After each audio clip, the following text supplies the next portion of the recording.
When Shaw and Irvine went to Ottawa, they immediately formed an alliance with the only other Labour MP to be elected, J.S. Wordsworth. This small group of 3 MPs formed the first Labour caucus in the history of the House of Commons. Soon, a small number of radical farmer MPs and Labour MPs followed Irvine, Shaw, and Wordsworth into the House of Commons. Hi, and welcome to Episode 7 of Season 1 of Social Democrats of the North, presented by the Broadbent Institute's Perspectives Journal podcast series. I'm your host, Dave McGrane, a professor of political science at St. Thomas More College at the University of Saskatchewan, and a member of the Perspectives Journal Editorial Committee.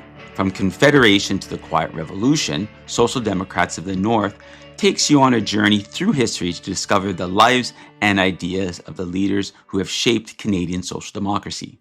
It's intended to increase awareness of the contribution of social democracy to Canadian history and to provide lessons to be applied by Canada's social democrats today. In the last episode, I looked at E.A. Partridge, who was a radical socialist farmer from Saskatchewan. In this episode, I will continue to look at the emergence of social democracy on the Canadian prairies by exploring the life of a person who came to believe in social democracy early in his life and persisted in that belief until he died. I'm talking about the first social democratic MP elected in Alberta, William Irvine. In 1885, Irvine was born to a working-class family of 12 children. His family lived in a poor and isolated fishing village in the Shetland Islands, which are a group of islands off the northern tip of Scotland. His father was a fisherman, and his grandfather was the local Protestant minister. Given the professions of the 2 paternal figures in his life, the young Irvine hesitated between a life sailing the high seas and a life in service of the church. His mother was dead set against him becoming a sailor, and her influence led him to pursue a career as a preacher. But becoming a preacher required an education, and an education was not an easy thing to get in the village where Irvine grew up. Getting education required a great amount of persistence to overcome numerous obstacles. To receive his elementary school education, Irvine had to walk barefoot 2 miles to school each day through soggy fields of peat. When he finished elementary school, he realized that the only high school on Shetland Islands was located in a city far away from his village. But his parents could not afford the tuition and the cost of room and board. So Irvine was forced into the workforce as an apprentice for a carpenter at the age of 14.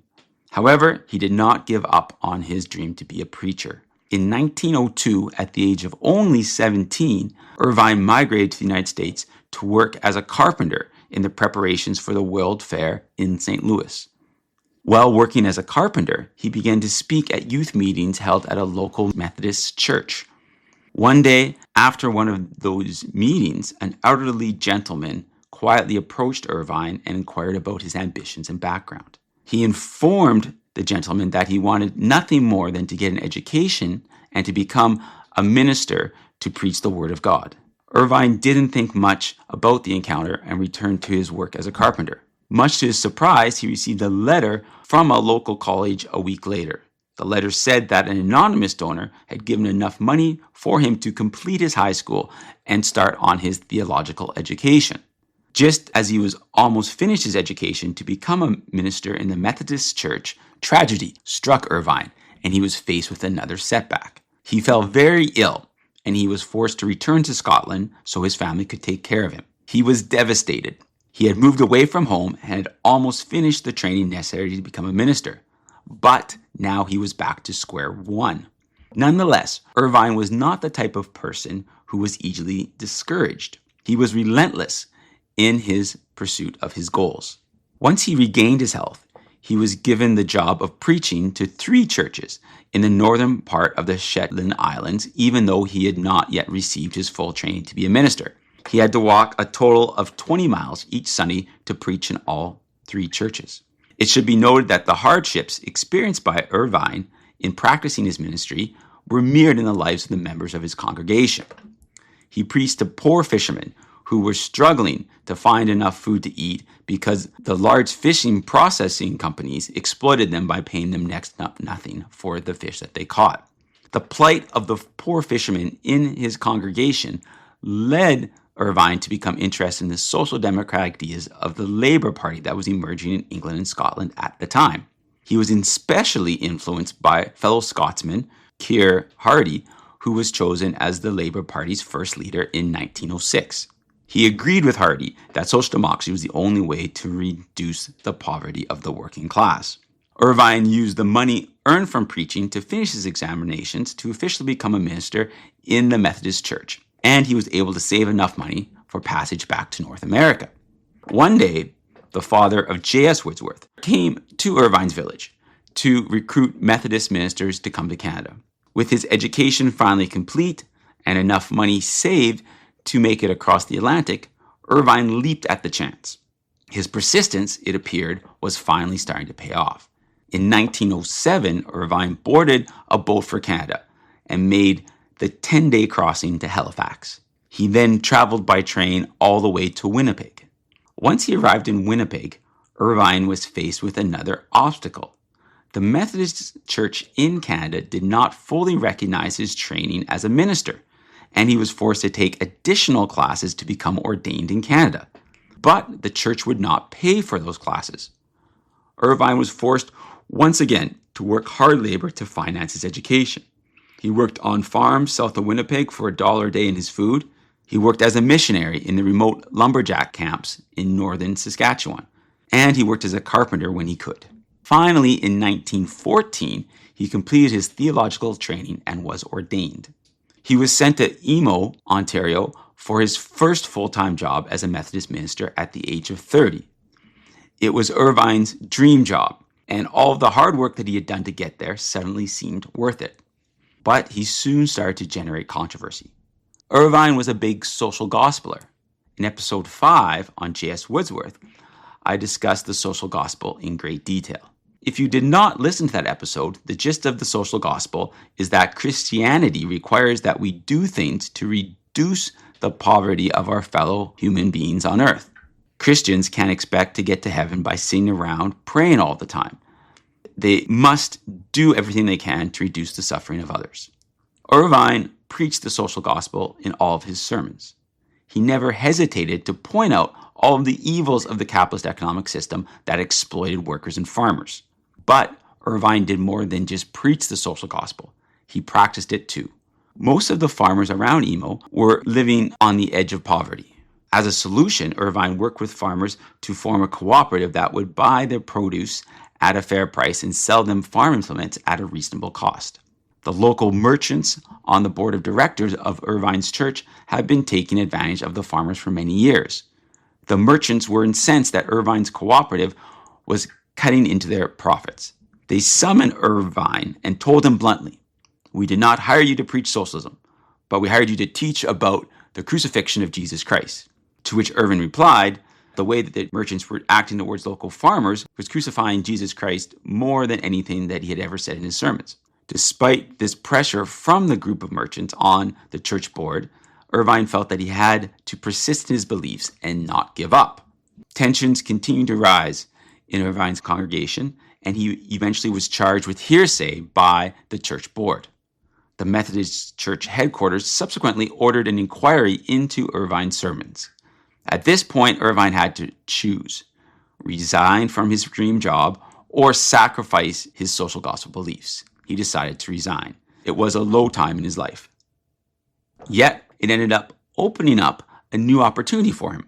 The Unitarian church headquarters in Boston had heard about the hearsay charge and sent a telegram to Irvine.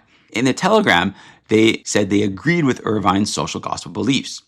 Moreover, he was exactly the type of person that they were looking for to head up a new congregation that they were setting up in Calgary. So, in 1916, he uprooted his family again and moved to Calgary. I know that Calgary has a reputation of being a conservative town nowadays. However, it was not like that when Irvine moved there. In fact, Calgary was a meeting place for the three great forces of social democratic reform in the earliest 20th century in Canada: the social gospel movement, the labor movement, and the radical farmers movement. These three movements did not always see eye to eye, but they had a lot in common. And Irvine was determined to bring them into alliance with each other. After being introduced to his new Unitarian congregation, Irvine plunged into the social democratic politics of Calgary.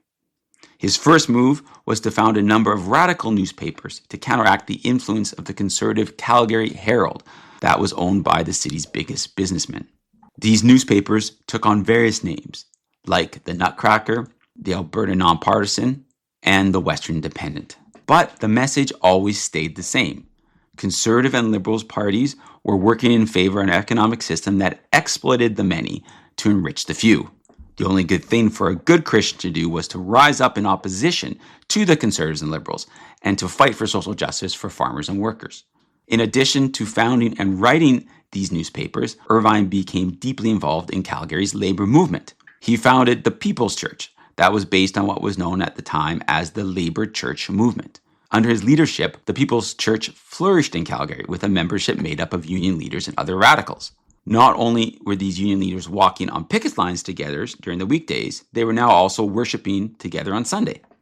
Irvine convinced union leaders in Calgary to stop supporting conservative and liberal politicians and to run labor candidates in municipal, provincial, and federal elections. So the Alberta Labor Representation League, later renamed the Dominion Labour Party, was established in 1917. Irvine did not just stay in the city, though. He ventured out into the rural areas surrounding Calgary to hear the stories of farmers who were being exploited by big banks and big railway companies. He helped these farmers create the Alberta Nonpartisan League to run radical farmer candidates against the conservative and liberal politicians who were being elected in rural areas. Irvine used the Nonpartisan League to put pressure on the United Farmers of Alberta, who were the main farmer lobbying group in the province at the time, to get into politics. At the assistance of Irvine, the United Farmers of Alberta started running its first candidates in elections in 1919. Then, in 1920, Irvine wrote his most famous book entitled The Farmer in Politics that was widely read throughout Alberta's rural communities. The book points out that the Canadian economy brings massive wealth to those who own Canada's largest businesses, while workers and farmers are so poor that they cannot even buy what they produce. Irvine then brings this social gospel into his critique of the Canadian economy. Lengthy passages in The Farmer in Politics illustrate how big business owners prioritize their own selfish greed over the well-being of others in society. Irvine says that business owners must ask themselves if they are actually leading ethical lives based on Jesus Christ's teaching. The Farmer in Politics then argues that the solution to Canada's problems can be summed up in one word: cooperation. Too often, the occupational groups in Canada compete with each other and just think about what benefits the members of their own occupation. Irvine says that farmers are ideally placed to facilitate cooperation between laborers, business owners, and middle-class professionals. Farmers hold land and property like business owners and like middle-class professionals, but they also do manual labor like workers. Irvine says that farmers can lead Canada's occupational groups to realize that it's in their long-term self-interest to compromise with each other and find solutions to the common problems that they face.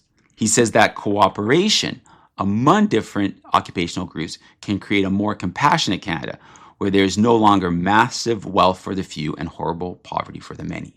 For Irvine, cooperation was a priority in the economy, and cooperation was a priority in politics. The Farmer in Politics talks about how all of Canada's occupational groups should get together to cooperate and form a farmer labor socialist political party. This idea was not just words on paper. It also became a call to action. When Irvine had arrived in Calgary, the social gospel movement, the labor movement, and the radical farmers movements were operating separately and not really talking to each other.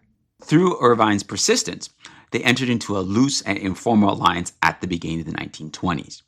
Both farmer candidates and labor candidates who subscribed to various versions of the social gospel began running in elections in Alberta in the early 1920s. In fact, the 1920s and the early 1930s proved to be the most social democratic era of Alberta politics until the election of Rachel Notley in 2015. And Irvine was right in the thick of the action.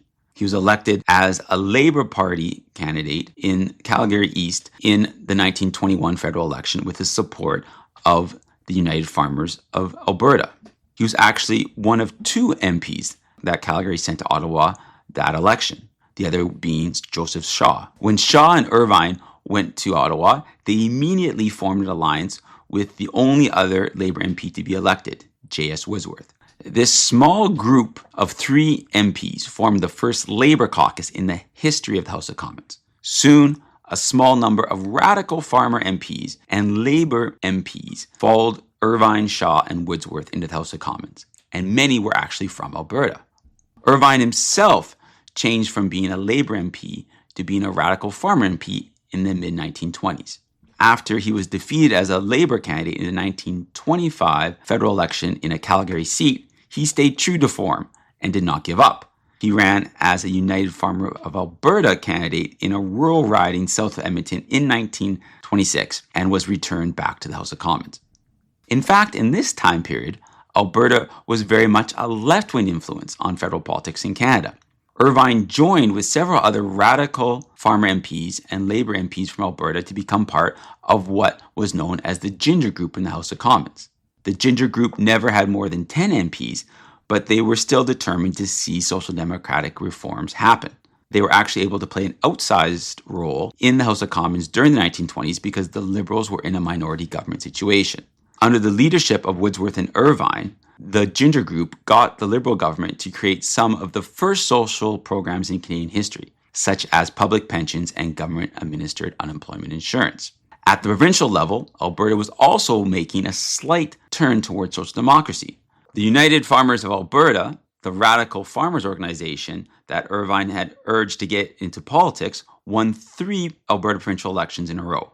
These United Farmers of Alberta provincial governments were considered to be the most left-wing governments in Canada at the time.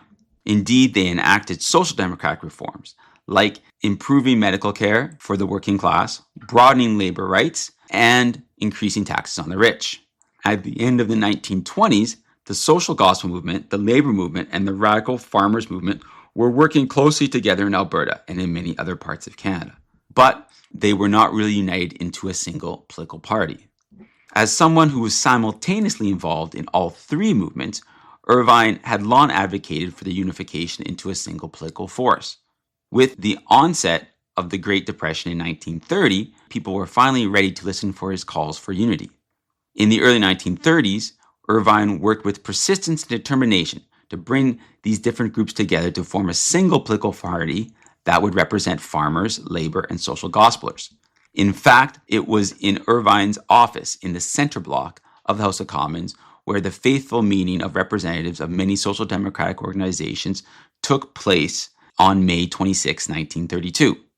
At that meeting, it was decided that a Canada-wide social democratic party, tentatively called the Commonwealth Party, should be formed. The representatives then fanned out across the country to drum up support for the idea of a new party. When it came time to host the convention to form this new party, Calgary was chosen because it was considered to be one of the most left-wing cities in Canada at the time. On July 31st, 1932, about 100 activists from social democratic organizations all over Canada gathered at the Calgary Legion. They debated the policy and structure of the new party, and they decided on a name. It would be called the Cooperative Commonwealth Federation, and it was to be a party composed of farmers, laborers, and socialists. Irvine's persistence had once again paid off. His idea of cooperation amongst Canada's farmers, laborers, and social gospelers was finally becoming a reality. Irvine was named the first president of the Alberta CCF. He then played a crucial role in persuading all of the United Farmers of Alberta MPs in the House of Commons to join the CCF caucus. However, by the mid-1930s, Alberta's politics had changed and the province had started to become more conservative. After its initial experimentation with social democratic ideas, the United Farmers of Alberta provincial government had become increasingly conservative. It was eventually replaced by an even more conservative Social Credit Party government in the Alberta provincial election in August of 1935. Along with all of the other United Farmers of Alberta candidates, Irvine was then defeated in the 1935 federal election held in October. A conservative tide had washed over Alberta, and Irvine had been washed out to sea with it. Alberta now had a very conservative provincial government in power in Edmonton, and Alberta now had a strong contingent of conservative MPs representing it in the House of Commons in Ottawa. Though Irvine had no way of knowing it in 1935, it was going to stay this way for a very long time. It is at this point in his life that Irvine's persistence takes on almost heroic dimensions. He was now 50 years old and had been an MP for approximately 15 years. He could have gone back to preaching sermons on Sunday for a while and then drifted into retired life. But he was not that kind of guy.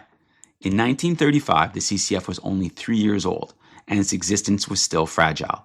There was still lots of obstacles to the CCF's success, and Irvine felt like it could be blown out like a candle in the prairie wind. So Irvine threw himself into organizing the CCF so it could become an established force in Canadian politics. He wrote a number of books and pamphlets explaining the philosophy of the CCF to the Canadian public.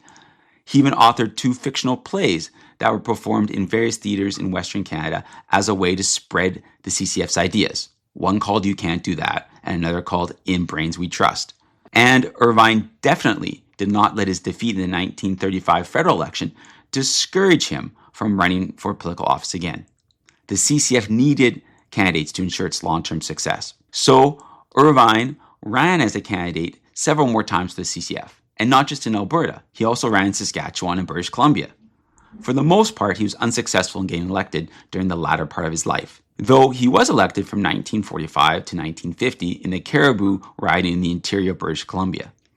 When he lost that riding, he kept on going and ran unsuccessfully for Parliament 3 more times during the 1950s as a CCF candidate. At the beginning of the 1960s, he was still going strong and was present at the 1961 convention that turned the CCF into the NDP. In 1962, he had just completed a 17,000-word manuscript entitled Democracy, Fact or Fiction, when he was diagnosed with cancer and died suddenly. By the time he died, he had run as a Social Democratic candidate in federal provincial elections 14 times, winning 4 times and losing 10 times. In fact, his last attempt at gaining a seat in the House of Commons for the CCF was in 1958 when he was 73 years old.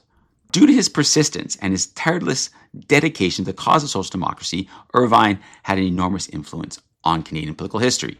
He made a considerable contribution to making the 1920s the most social democratic decade in Alberta prior to the election of the NDP in the 2015 Alberta election.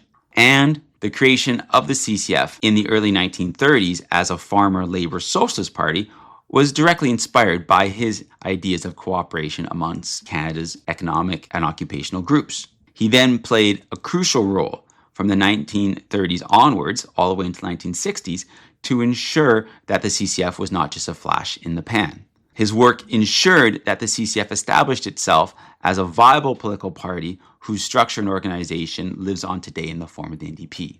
If there's a lesson in Irvine's life for our own activism, it is definitely that persistence matters in politics. We have to go into politics with our eyes wide open and know that there will be lots of obstacles put in front of us as we pursue our political goals. However, we can't treat every setback as an excuse to give up.